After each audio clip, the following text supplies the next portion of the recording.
అస్మద్గురుభ్యో నమః. మనము శ్రీల ప్రభుపాదుల వారి ప్రకృతి నియమాలు దోషరహిత న్యాయము అనే సద్గ్రంథంలో శ్రీకృష్ణునికి ఉన్నటువంటి శక్తుల గురించి తెలుసుకున్నాము. ఇప్పుడు శ్రీకృష్ణుని యొక్క స్థితి ఏమిటి అనే విషయం తెలుసుకుందాం.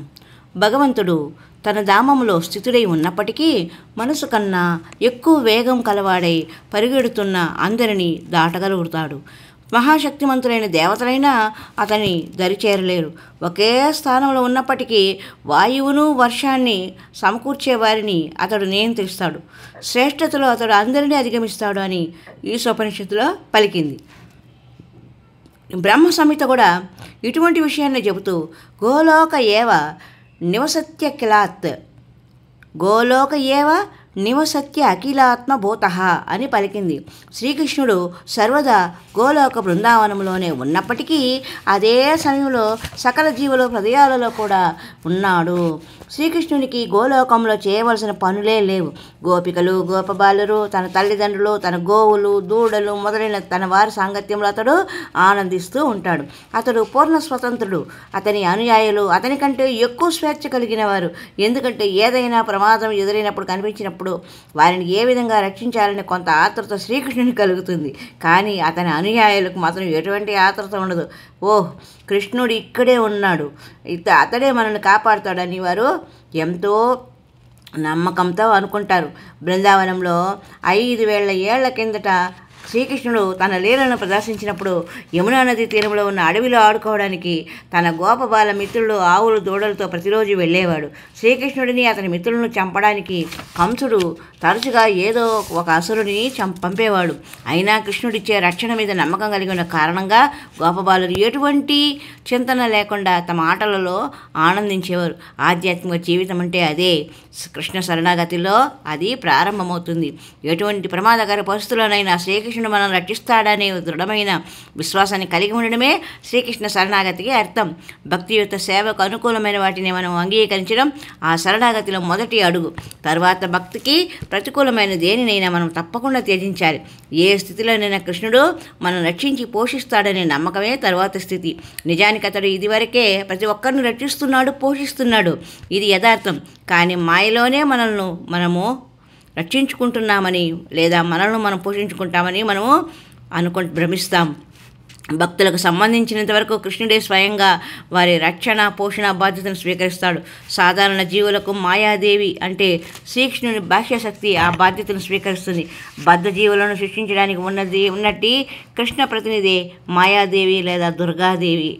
ఇది మనం దేశంలో చూసే పరిస్థితి వంటిదే. మంచి పౌరుల బాధ్యతను ప్రభుత్వమే నేరుగా చేపడుతుంది. కాగా నేరస్తుల బాధ్యతను ప్రభుత్వము కారాగార శాఖ ద్వారా తీసుకుంటుంది. కారాగారంలో కూడా ప్రభుత్వం ఖైదీలకు తగినంత ఆహారాన్ని ఇవ్వడము, వారికి రోగం వస్తే ఆసుపత్రుల్లో వైద్యం చేసినటువంటి బాధ్యతను తీసుకుంటుంది. ప్రభుత్వం వారి బాధ్యతను తీసుకుంటున్నా అది శిక్షను అమలుపరచడంలోని భాగం మాత్రమే. అదేవిధంగా భౌతిక జగత్తులో శ్రీకృష్ణుడు అందరి సంరక్షణకి ఏర్పాటు చేసిన దానిలో శిక్ష కూడా ఉంటుంది. మనం ఈ పాపం చేస్తే చెంపదెబ్బ పడుతుంది, ఆ పాపం చేస్తే తన్నులు తింటాడు. ఇదంతా త్రివిధ తాపాల పేరిట జరుగుతూ ఉంటుంది.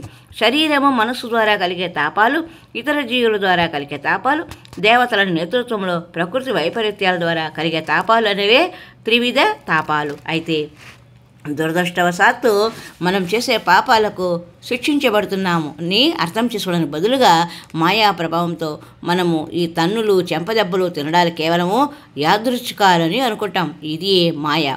మనము కృష్ణ చైతన్యాన్ని అనుసరించగానే శ్రీకృష్ణుడు స్వయంగా మన రక్షణను స్వీకరిస్తాడు. దీనినే భగవద్గీత 18వ అధ్యాయం 66వ శ్లోకంలో వాగ్దానం చేస్తూ, నేను నీ బాధ్యతను స్వీకరిస్తాను, నేను అన్ని పాపాల నుండి రక్షిస్తాను, భయపడకు అని అన్నాడు. ఈ భౌతిక జగత్తులో మనం అనేక జన్మలను గడిపిన కారణంగానే పాపాల రాశులతో దుఃఖాన్ని అనుభవిస్తున్నాం. కానీ మనం శ్రీకృష్ణుడిని శరణొచ్చగానే అతడు మన రక్షణ బాధ్యతను స్వీకరించి మన పాపాలు అన్నింటినీ నశింపజేస్తాడు. సంకోచించకు అని శ్రీకృష్ణుడు అంటున్నాడు. నేను ఎన్నో పాపాలను చేశాను, శ్రీకృష్ణుడు నన్నెట్లా కాపాడుతాడు అని ఆలోచించకూడదు. శ్రీకృష్ణుడు శక్తిమంతుడు, సర్వశక్తిమంతుడు. అతడు నేను తప్పక కాపాడగలుగుతాడు. అతడికి శరణొచ్చి ఎటువంటి దాపరికం లేకుండా జీవితాన్ని అతని సేవకు అంకితం చేయడమే మన మానవుల బాధ్యత. అప్పుడు నిస్సందేహంగా శ్రీకృష్ణుడు మనల్ని రక్షిస్తాడు అని శ్రీకృష్ణునికి ఉన్నటువంటి శక్తి స్థితి గురించి మనము తెలుసుకుంటూ ఉన్నాం. మరి ఒక సంచికలో వైరుధ్య లక్షణాలుగా ఉన్నట్లు మనకు కనిపించే శ్రీకృష్ణుడి గురించి తెలుసుకుందాం. హరి ఓం తత్సత్. హరే రామ రామ రామ హరే హరే, హరే కృష్ణ కృష్ణ కృష్ణ హరే హరే. హరి ఓం తత్సత్.